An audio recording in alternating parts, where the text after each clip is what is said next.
اور ہے جان دینا اور ہے، اس میں بڑا فرق ہے۔ براہ کرم جب بھی ہم پیپلز پارٹی کو دیکھیں اور دوسری پارٹیوں کو دیکھیں، یہ فرق ملحوظ خاطر رکھیں کہ انہوں نے خون دیا ہوا ہے، دوسرے صرف باتیں کریں۔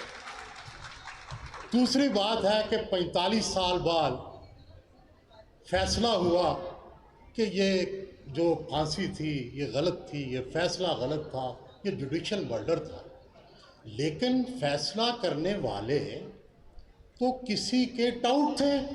اصل مجرم کا کیا بنا؟ وہ جنرل ضیاء الحق جس نے پھانسی دلوائی، جو پیچھے تھا، اس کے بارے میں کیا فیصلہ ہوا؟ اس کی قبر کیوں فیصل مسجد میں ہے؟ اس کی قبر وہاں سے اٹھا کے اور عام قبرستان میں کیوں نہیں بنائی جاتی؟ میں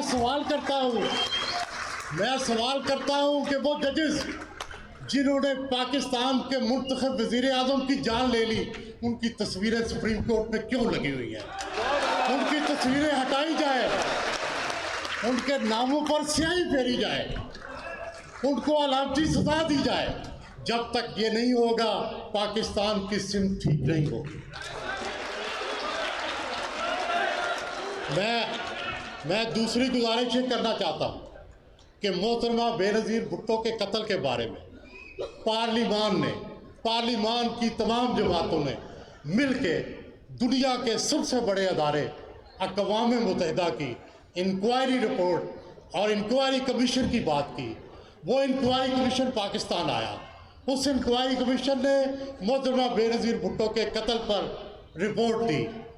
میں سوال کرتا ہوں کہ اس رپورٹ پر عمل کیوں نہیں ہوا؟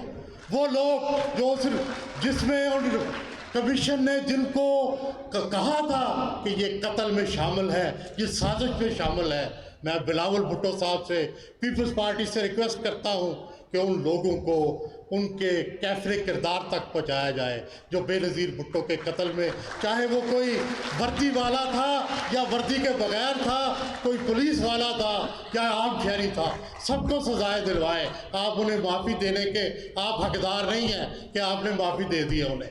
میں سمجھتا ہوں کہ عوام کا یہ حق ہے، بلاول بھٹو سے پوچھے کہ ان کو بھی سزا دلائے۔ Thank you very much. Thank you very much Sohail صاحب۔